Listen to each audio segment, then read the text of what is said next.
শান German তিনি আবু বকর। এই কারণে হযরত আবু বকরের ঈমানটা ছিল যে আমি শেষ হয়ে যাব কিন্তু আমার নবীর গায়ে যেন একটা কাঁটাও না লাগে। আমি আবু বকর আমার নবীর জন্য নিজের জীবনটাকে বিলীন করে দিব। তাই করছে। যেমন বর্ণনা পাওয়া যায় নবীজি একদিন দাঁড়ায়া দাঁড়ায়া কাফেরদেরকে দাওয়াত দিচ্ছিলেন, কিন্তু এই বেঈমানের গোষ্ঠীগুলো নবীর দাওয়াত প্রত্যাখ্যান করেছে তো করেছে, নবীর উপর আক্রমণ চালাইছে। কেউ ইট লয়া নবীর কপালে মারে, কেউ ইট নিক্ষেপ করে, কেউ শরীরে আঘাত করে। কেউ একজন হযরত আবু বকরের বাড়ির পাশ দিয়া ডাক যায় আর আবু বকরকে ডাক দিয়া কয়, ওগো ইবনে কুহাফা, তোমার বন্ধুর গায়ে কে জানে আক্রমণ করতেছে, রাস্তায় দেখে আসলাম। বেতাইন হয়ে সব রেখে হযরত আবু বকর ঘর থেকে দৌড়ায় বের হয়ে গেলেন। যা দেখে লোকজন ভিড় করে আছে, আল্লাহর রাসূলের গায়ে ইট পাটকেল নিক্ষেপ করতেছে। হযরত আবু বকর লোকের ভিড় ঠেলে ভিতরে ঢুকে গেলেন। কিতাব লেখে হযরত আবু বকর নিজের শরীরটা নবীর দেহের উপরে রাইখে বলতেছেন, কার গায়ে আঘাত করো? কুরাইশ বংশের সবচেয়ে দামি ব্যক্তিটার গায়ে তোমরা আক্রমণ করো। তোমরা যদি তার চিন্তা আক্রমণ না করে তার পায়ের কদমে পড়ে থাকতা, মাইরো না, মাইরো না। সব মারিবার হযরত আবু বকরের গায়ে পড়তেছে, সিদ্দিকে আকবরের গায়ে ইট পাটকেল পড়তেছে। তো শরীর জখম হয়ে গেছে, শরীর রক্তাক্ত হয়ে গেছে। মার খেতে খেতে হযরত আবু বকর জমিনে বেহুশ হয়ে পড়ে গেছে। হুশ আসার পরে তাকায় দেখে হযরত আবু বকর রক্তাক্ত অবস্থায় তার বিছানায় শুয়ে আছে। হুশ আসা মাত্রই হযরত আবু বকর মায়ের কথা জিগায় না, বাবার কথা জিগায় না, ঘরের কারো কথা জিগায় না, ডাক দেয়া কয়, আমার নবী কই? আল্লাহু আকবার বলেন, আমার নবী কই, আমার নবী কই? মা হযরত আবু বকরকে ডাক দেয়া কয়, ওগো বেটা, যার কারণে তুমি মার খাইলা সে তো তোমার একবারও খবর নিল না, তুমি তার নাম জপতেছো কোন কারণে? হযরত আবু বকর তার মাকে ডাক দেয়া কয়, মাগো, এক ফোঁটা পানি ততক্ষণ পর্যন্ত হযরত আমি আবু বকর আমার মুখে দিব না, যতক্ষণ পর্যন্ত আমি দু জাহানের সর্দার আমার নবীকে না দেখব। এটা আবু বকর মানাকিব আবু বকর বলবো এখন যে আমার ঈমান আর হযরত আবু বকরের ঈমানের অবস্থা কোন জায়গা, আমি কোথায় দাঁড়িয়ে আছি।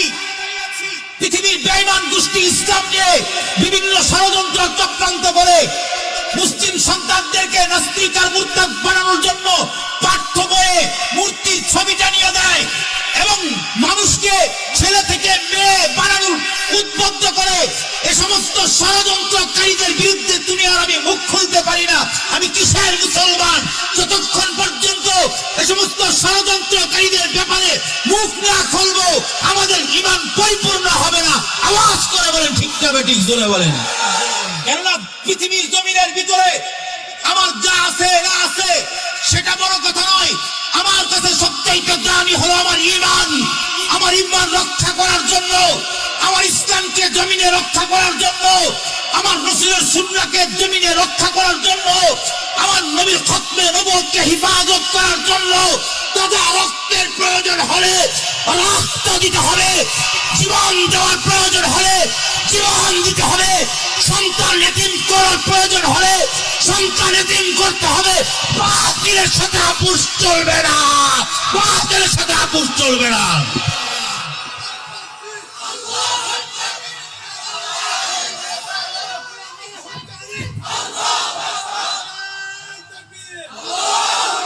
কথা ঠিক কিনা? তোমরা তোমাদের ঈমানকে জাগ্রত করার জন্য আমার এই বক্তব্য, তোমাদের গুণে ধরা ঈমানের ভিতরে আগুনকে জ্বালানোর জন্য আমার এই বক্তব্য। তোমার হারাম আর বিভিন্ন পচা খাবার খেয়ে তুমি যে নষ্ট ঈমান করেছো, তোমার নষ্ট ঈমানকে পবিত্র করার জন্য আমার এই বক্তব্য। আমার এই লাল সবুজের দেশে ইহুদি খ্রিস্টানদের নিয়ম কানুন কোন অবস্থাতেই চালু করতে দেওয়া হবে না, চালু করতে দেওয়া হবে না। মুহতারাম হাজিরিন, আগামীর জন্য প্রস্তুতি গ্রহণ করো। এখন যেমন পৃথিবীর কিছু সরদার আছে আগামী এমন একটা সময় আমাদের সামনে উপস্থিত হচ্ছে যে সরকার হবে ইমাম মাহাদির সরকার, যে সরকার হবে পয়গম্বর ঈসা আলাইহিস সালাম জমিনে আসবে নবীর উম্মত হয়ে। ঈসার সরকার তাদের নেতৃত্বে এবং পৃথিবীর জমিনে আরেকটা যুদ্ধ হবে। সেই যুদ্ধের ভিতরে যারা শরীক হবে তারাই বিজয় হবে। কাফের রানী পাক যাবে, বেঈমানের রানী পাক যাবে। এই 18 কোটি মুসলমানের দেশে মুসলমানের ইমানের নিরাপত্তা নাই। এই 18 কোটি মুসলমানের দেশে ইসলামী শিক্ষা ব্যবস্থার নিরাপত্তা নাই। এই 18 কোটি মুসলমানের দেশে মুসলমানের ইমানের নিরাপত্তা নাই। এই 18 কোটি মুসলমানের দেশে জান মালের নিরাপত্তা নাই। এই 18 কোটি মুসলমানের দেশে শকুনের নজর পড়ে গেছে কিভাবে এদেশের মানুষকে সাতপন্থী বানানো যায়, কিভাবে এদেশের মানুষকে কাদিয়ানি বানানো যায়, কিভাবে এদেশের মানুষকে ইহুদি খ্রিস্টান বানানো যায়। এমন ষড়যন্ত্র চক্রান্ত এই জমিনের ভিতরে চলতেছে। আল্লাহ কসম করে বলি, এই জমিনের ভিতরে ইসলামকে জিন্দা রাখার জন্য যদি আরেকটা বদরের ডাক আসে, যদি আরেকটা খায়বারের ডাক আসে, যদি আরেকটা খন্দকের ডাক আসে, যদি আরেকটা শাপলা চত্বরের ডাক আসে, শাপলা চত্বরের মুজাহিদ হিসাবে এই পৃথিবীকে কুফর শিরক আর বেদাত মুক্ত করতে শাপলার ময়দানে ডাক আসলে কে কে কাজে হাত তুলে দেখা দাও।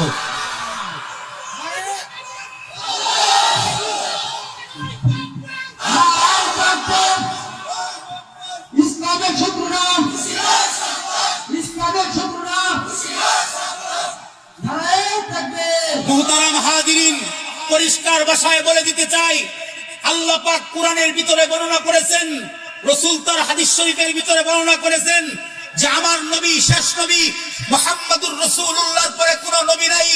মুহাম্মদুর রাসূলুল্লাহর মাধ্যমে পৃথিবীর জমিনে নবুয়তের দরজা বন্ধ হয়ে গেছে। বন্ড কাফের কাদিয়ানি গোষ্ঠীরা যদি তোমাদের কাছে নবীর খতমে নবুয়তের উপর আক্রমণ করে গোলাম আহমদ কাদিয়ানিকে নবী বানিয়ে তোমাদের ঈমানকে নষ্ট করার জন্য অগ্রসর হয়, পায়ের জুতা খুলে তাদের গালে নিক্ষেপ করে বলবি এই লাল সবুজের পতাকার দেশে তোদের মতো বন্ডের জায়গা নাই, বন্ডের জায়গা নাই, বন্ডের জায়গা নাই। মুহতারাম হাজিরিন, এ কারণে প্রস্তুতি গ্রহণ করে রাখুন। আমাদের আকাবির আসলাফগণ এটার স্লোগান দিয়ে গেছে, মৃত্যু পর্যন্ত জমিনের ভিতরে স্লোগান থাকবে যতক্ষণ না পর্যন্ত আমাদের দাবি পূরণ না হবে। এ কারণে আমাদের আকাবিরিন হযরতগণ সবাই একটাই নসিহত করে গিয়ে গেছেন, আমার নবীকে যদি কাদিয়ানীরা শেষ নবী মানে, আল্লাহর একত্ববাদকে স্বীকার করে, তাহলে তারা মুসলমান হবে। অন্যথায় আমার নবীর খতমে নবুয়তকে মাইনাস করে তারা যদি মুসলমান দাবি করে, তাহলে রাষ্ট্রীয়ভাবে তাদেরকে কাফের ঘোষণা করার জন্য আরেকটা গণজামায়াত করার দরকার, আরেকটা ডাক আসার দরকার। আর সেই ডাকে নবীর খতমে নবুয়তের একজন কর্মী হিসাবে কে কে যেতে রাজি আছো হাত তুলে দেখা দাও। মুহতারাম,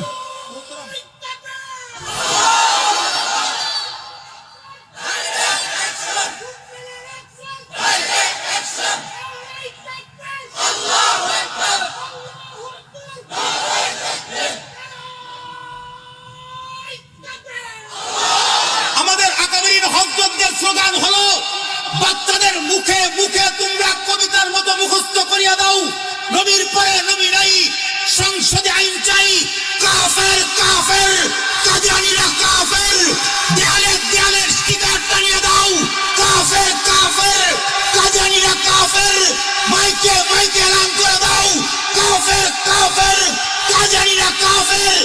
একসাথে সমস্যায় সবাই উচ্চারণ করো, কাফের কাফের কাফের কাফের কাফের কাফের। দুই হাত উত্তোলন করে বলো, কাফের কাফের কাফের কাফের। নবীর পরে নবী নাই, নবীর পরে নবী নাই।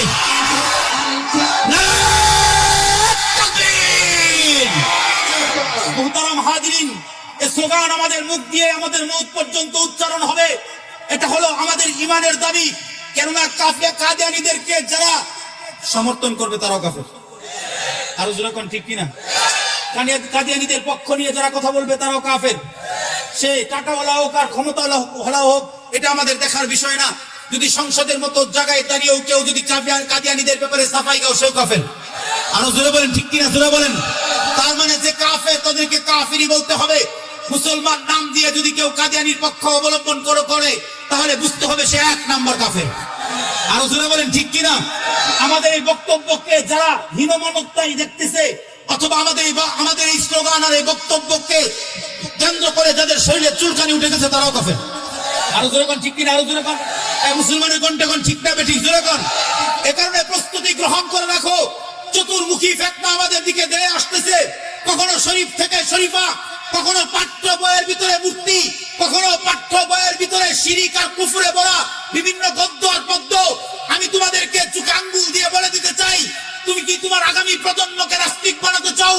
তুমি কি তোমার আগামী প্রজন্মকে মুরতাদ বানাতে চাও? তুমি কি আগামী প্রজন্মকে কাফের বানাতে চাও? যদি না চাও, তোমার একটা সন্তানকে হামিউস সুন্নাতে ভর্তি করো, হাফেজে কোরআন বানাও, আলেম বানাও। বৃদ্ধাশ্রমে যেতে হবে না। মৃত্যুবরণ করলেও কবরে অটোমেটিক তোমার সব যাইতে থাকবে। আরো জোরে বলেন, ঠিক কিনা জোরে বলেন। আমার আর আপনার কলিজার টুকরা সন্তানকে এমন কিছু মিথ্যা কথা, গদ্য আর পদ্য শেখানো হচ্ছে, যেটা অটোমেটিক তাদের মস্তিষ্ককে ধুলাই করে দিচ্ছে। এ কারণে শিক্ষা ব্যবস্থা ঠিক করতে হবে। শিক্ষা ব্যবস্থার ভিতরে হযরত ওমর ইবনে খাত্তাবের যে ইতিহাস ছিল, এটা থাকতে হবে। শিক্ষা ব্যবস্থার ভিতরে হযরত আবু বকর সিদ্দিকের ইতিহাস থাকতে হবে। শিক্ষা ব্যবস্থার ভিতরে শেষ নবীর একটা ছোট্ট গল্প হলেও থাকতে হবে। আমরা ছোট সময় যখন পড়েছি, তখন দেখেছি হিন্দুদের জন্য আলাদা আলাদা পাঠ, মুসলমানের জন্য আলাদা পাঠ। হিন্দুদের পাঠ এবং মুসলমানদের পাঠ একত্রিত করা যাবে না। মুসলমানদের পাঠ এটা আলাদা অধ্যায়, এটা আলাদা থাকবে। মুসলমানরা ওই অধ্যায় থেকে ইসলাম শিখবে, দিন শিখবে। এবং শিক্ষা ব্যবস্থার ভিতরে বাধ্যতামূলক কোরআনী শিক্ষা রাখতে হবে। যদি না রাখা হয়, আগামী প্রজন্মের মেরুদণ্ড ভেঙে যাবে। আরো জোরে বলেন, ঠিক কিনা জোরে বলেন। এ কারণে তৈরি হও, প্রস্তুতি গ্রহণ করো। মনে করেছো মামুনুল হক জেলে, ডাক দেওয়ার কেউ নেই, তবে আশা করি আরো লক্ষ লক্ষ মামুনুল হক পয়দা হবে। জেল থেকে মামুনুল হক যেদিন বের হবে, সিংহের গর্জন দিয়ে বের হবে। মামুনুল হকের গর্জনের মাধ্যমে গোটা বাংলার এক হবে। নাস্তিক মুরতাদ আর ইসলাম বিদ্বেষীরা কোন পথে পালাবে, পালাবার পথ খুঁজে পাবে না। এ কারণে মুহতারাম হাজির, উম্মতের ভিতরে রাসূলের পরে যার মর্যাদা, তিনি আবু বকর। নাম কি? আবু বকর। তো হযরত আবু বকর সিদ্দিকের মর্যাদা কেমন? সিদ্দিক আকবরের আলাদা আলাদা কিছু বৈশিষ্ট্য। কেননা হযরত আবু বকর ইসলাম গ্রহণ করার পরে গোটা হায়াতটাই নবীর কদমে কাটায় দিয়েছেন। তার গোটা জীবনটাই নবীর কদমে ছেড়ে দিয়েছেন। যখন যেটা প্রয়োজন রাসূল নির্দেশ করতে দেরি হয়েছে, আবু বকর হাজির হইতে দেরি হয় নাই। এ কারণে হযরত আবু বকর সিদ্দিক একদিন আমার আপনার নবীকে ডাক দিয়া কয়, ওগো সরকার, আমার সব সম্পদ আপনার কদমে রাখা দিলাম, আপনি যখন তখন যেভাবে ইচ্ছা সেভাবে ব্যবহার করবেন। সুবহানাল্লাহ কোন। হযরত আবু বকরের কুরবানি। হযরত আবু বকর আমার আপনার নবীকে কি পরিমাণে নকল করেছে। পিছন দিক থেকে যদি কেউ তাকায় দেখে যে রাসূল যাচ্ছে আর আবু বকর যাচ্ছে, পিছন দিক থেকে দুইজনের দিকে তাকিয়ে কেউ নির্ণয় করতে পারে না কে আবু বকর কে রাসূল। হযরত আবু বকর আমার আপনার নবীকে এত নকল করেছে, নবীর অনুসরণ এত বেশি করেছে। কিতাব লেখে নবীর টুপি যেমন আবু বকরের টুপি তেমন, নবীর জামা যেমন আবু বকরের জামা তেমন, নবীর কথা বলা যেমন আবু বকরের কথা বলাটা তেমন, নবীর হাঁটা চলা যেমন আবু বকরের হাঁটা চলা তেমন, নবীর দস্তরখানা যেমন আবু বকরের দস্তরখানা তেমন, নবীর ঘুম যেমন আবু বকরের ঘুম তেমন। এই কারণে আবু বকর হলো সিদ্দিক। সিদ্দিক, আল্লাহু আকবার, জোরে বলেন। হযরত আবু বকর সিদ্দিক কেননা সবচেয়ে বেশি মেহনত হযরত আবু বকর করেছেন। আবু বকরের বৈশিষ্ট্য বলি, বৈশিষ্ট্য কিতাব থেকে বর্ণনা করে শোনাই। হিজরত নবীর জীবনের সবচেয়ে বড় বড় দুইটা সফর, একটা সফর মেরাজের, আরেকটা সফর হলো হিজরতের। কিন্তু আশ্চর্য কথা হলো মেরাজের সফরের সাথী হলেন হযরত জিবরাইল, হিজরতের সফরের সাথী হলেন হযরত আবু বকর। নিজের উম্মে হানির ঘর থেকে বুরাকের উপরে উঠায়া মসজিদ আকসায় নিয়ে গেছেন ফিলিস্তিনে। ইমামতের মাসনদে আল্লাহ তাআলা আমার আপনার নবীকে দাঁড় করে, সকল নবীকে আমার নবীর পিছনে দাঁড় করে নবীকে ইমামুল মুরসালিন বানাইছেন। ইমামুল মুরসালিনের সনদ দিবেন, সকল নবীদের ইমাম বানাইছেন। আসমান থেকে আল্লাহ হযরত জিবরাইলকে নবীর ঘরে মেরাজের রাত্রিতে পাঠাইছেন, কিন্তু হিজরতের রাত্রিতে হযরত আবু বকরকে নবীর ঘরে পাঠায় নাই, বরং নবীকে হযরত আবু বকরের ঘরে পাঠাইছে। সুবহানাল্লাহ কয় না? বুঝছেন তো নাকি? কথা বুঝছেন? বড় বড় দুইটা সফরের ভিতরে, একটা হিজরতের, একটা মেরাজের। হিজরতের সফর আর মেরাজের সফরের ভিতরে হযরত জিবরাইল রাসূলের ঘরে আসছে। হিজরতের সফরে রাসূল হযরত আবু বকরের ঘরে গেছে, এটা হলো আবু বকরের বৈশিষ্ট্য, ঠিক কি না? জোরে কোন? সাহেবের সাথে মেসেজ দিছে, ও আবু বকর, তুমি রাত্রিতে দূরে সফর করতে হবে। নিজের বিছানার ভিতরে হযরত আলীকে শোয়ায়া চাদর দিয়া ডাইকা রাতের অন্ধকারে হযরত আবু বকরের দরজায় দাঁড়াইতে দেরি হইছে, আবু বকর দরজা খুলতে দেরি করে নাই। আল্লাহু আকবার, জোরে কোন? তাড়াতাড়ি দরজা খুললা কেমনে? তো যেদিন বলছিলেন সেদিন থেকে ঘুমায় নাই। দরজা এসে যেন আপনার দাঁড়ায় না থাকতে হয়, কান পেতে বসে আছি, পায়ের আওয়াজ পাওয়া মাত্রই দরজা খুলে দিছি। রাসূল কয়, পুতলা বানাও, পুতলা মাল সামানা লইয়া যাও, রাইতে বেলে যেতে হবো গা। হযরত আবু বকর নিজের মেয়ে আসমাকে ডাক দেয়া কয়, আসমা, তোমার উর্নিটা আনো। হযরত আসমা রাদিয়াল্লাহু আনহার উর্নি আনছে, উর্নির ভিতরে মাল সামানা সুন্দর করে রাইখা পেঁচায়া লয়া রাসূল আর হযরত আবু বকর রাতের অন্ধকারে গুহার দিকে যাচ্ছেন। বিবিরে ডাক দেয়া কয়, বিবি, গুহার ভিতরে থাকবো, কেউ যেন না জানে, নাস্তা বানায়া বানায়া আসমারে দিয়া পাঠাইবা। রাখালকে ডাক দেয়া কয়, রাখাল, মাঠে যখন ছাগল চড়াইবা ওই মুহূর্তে তারা কি ষড়যন্ত্র করে, চক্রান্ত করে, এটা শুই না আমাদের কাছে পৌঁছায় দিবা। ঘরের প্রত্যেকটা সদস্যকে রাসূলের খাদেম বানাইতেছেন। রাতের অন্ধকারে হযরত আবু বকর এবং আমার আপনার নবী গুহার সামনে গিয়ে দাঁড়াইছে। রাসূল গুহার উপরে উঠতে পারতেছেন না, পাথরে পা দিয়া। হযরত আবু বকর কয়, ও আল্লাহর নবী, কাঁধ বাড়ায় দিলাম, কাঁধের উপর পা রাখা তারপর উঠেন। আল্লাহু আকবার, জোরে কান। বুঝের একটা বৈশিষ্ট্যের কথা বলতেছি। আল্লাহর নবী হযরত আবু বকরের কাঁধে বর দিয়া গুহার ভিতরে ঢুকে গেছেন। আপাতত এখানে বন্ধ থাক, আর একটু সামনের দিকে যাই। মক্কাতুল মুকাররমা ছেড়ে রাসূল মদিনাতুল মুনাওয়ারাতে 10 বছর থাকছেন। যেদিন মক্কা ছাইরা মদিনার দিকে গেছেন, তখন বাইতুল্লাহর দিকে তাকায় তাকায় খালি চিৎকার করে করে কাঁদছেন। বাইতুল্লাহ শরীফকে ডাক দিয়া বলছেন, ও কাবা, তোমার বুকে আমার জন্ম হয়েছে, কিন্তু এই লোকগুলো আমার এই জমিনে থাকতে দিল না। বড় মন চাইছিল তোমার বুকে থাকবো, কিন্তু তোমার বুকে আমি থাকতে পারলাম না। ওগো কাবা, চোখের পানি ছেড়ে ছেড়ে দিয়ে আল্লাহর রাসূল কাঁদছেন আর বলছেন, কাবা, একদিন ডুববো, পীরের বেশে ডুববো। সুবহানাল্লাহ কর। মদিনাতুল মুনাওয়ারা থেকে সাথী সঙ্গী লয়া আল্লাহর রাসূল এবার মদিনা থেকে মক্কার দিকে ঢুকবেন। শত শত লোক রাসূলের সাথে আছে। আল্লাহ রাসূল সাহাবা একরামকে ডাক দেয়া, তরবারি ফেলে দাও, তরবারির প্রয়োজন নাই, যুদ্ধের প্রয়োজন নাই। আল্লাহ তাআলা তার দুষ্টকে ডাক দেয়া কয়, ইদা জা রাসূলুল্লাহি ওয়াল ফাত ওয়া রাআইতান নাস ইয়াদখুলুনা ফি দীনিল্লাহি আফওয়াজা।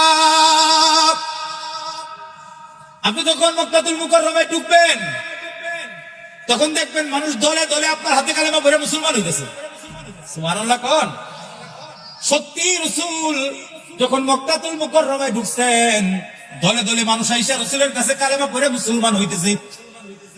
কাফেররা ঘরের ভিতরে পড়াইতেছে।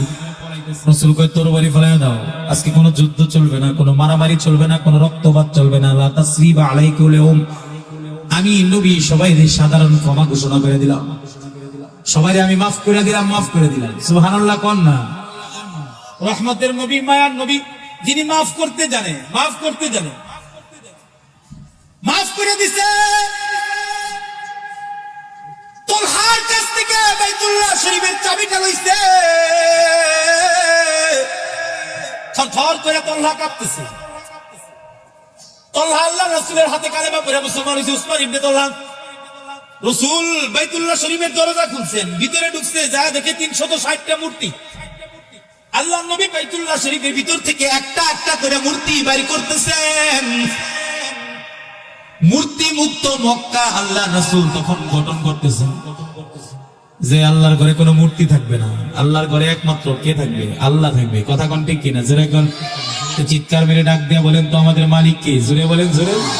আর জোরে চিৎকার মেরে ডাক দিয়া বলেন আমাদের রব কে? রব কে?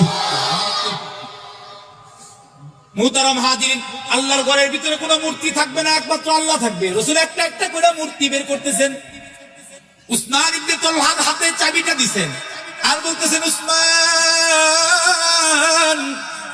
একদিন তুমি আমার হাত থেকে চাবি কাইরা নিছিলা, তোমার হাত থেকে চাবি নিলাম, আবার তোমার হাতে ফিরাই দিলাম। কিয়ামত পর্যন্ত এই জমিনের ভিতরে তোমার বংশের লোকের কাছ থেকে এই কাবা ঘরের চাবি থাকবে। সুবহানাল্লাহ। কোন কিতাব বর্ণনা করে ইমাম মাহাদির যখন আগমন হবে, খেয়াল করেন কথা, আমার দিকে দেখেন, বুঝতে পারছে? ইমাম মাহাদির যখন আগমন হবে, বয়স 40 হয়ে যাওয়ার পরে হযরত ইমাম মাহদী কাবা ঘর তওয়াফ করবে। ওই বছর গোটা পৃথিবীর জমিন থেকে বড় বড় আলেমরা হজে যাবে। ইমাম মাহদী যখন বাইতুল্লাহ শরীফ তওয়াফ করবে, আসমান থেকে গায়েবী আওয়াজ আসবে যে এটা ইমাম মাহদী, এর দলভুক্ত হও। সুবহানাল্লাহ। জোরে কান। পুরা মক্কাতুল মুকাররমার সকল মানুষের কানে আওয়াজ পৌঁছে যাবে যে এটা ইমাম মাহদী। তওয়াফ শেষ করার পরে ইমাম মাহদী 2 রাকাত নামাজ পড়বেন। উসমান ইবনে তালহার আল্লাহর রাসূল যে চাবিটার একটা তরবারি দিয়েছিলেন, এটা এখনো পর্যন্ত সংরক্ষিত আছে। যেদিন আল্লাহ আসমান থেকে আওয়াজটা জমিনের ভিতরে পাঠাইবেন, সেই দিন এই চাবি এবং তরবারি লইয়া হযরত ইমাম মাহদীর কাছে একটা লোক দৌড়ায় আসবে এবং তার হাতে দিবে। ইমাম মাহদী ডাক দিয়া বলবে, ও বিশ্বের মুসলমানেরা, আমি ইমাম মাহদী এই জমিন শিরিক মুক্ত জমিন করতে হবে, এই জমিন কুফর মুক্ত জমিন করতে হবে, এই জমিনকে পবিত্র করার জন্য আরেকটা তরবারির যুদ্ধ করতে হবে, আরেকটা ময়দানে রক্তপাত ঘটাইতে হবে, পৃথিবীর বেঈমানদেরকে তরবারির আঘাতে আঘাতে কচু কাটা করে তাদেরকে পানিতে ভাসায়া দিতে হবে। মুহতারাম হাজিরিন, ইমাম মাহদীর সেই আযানে গোটা পৃথিবী থেকে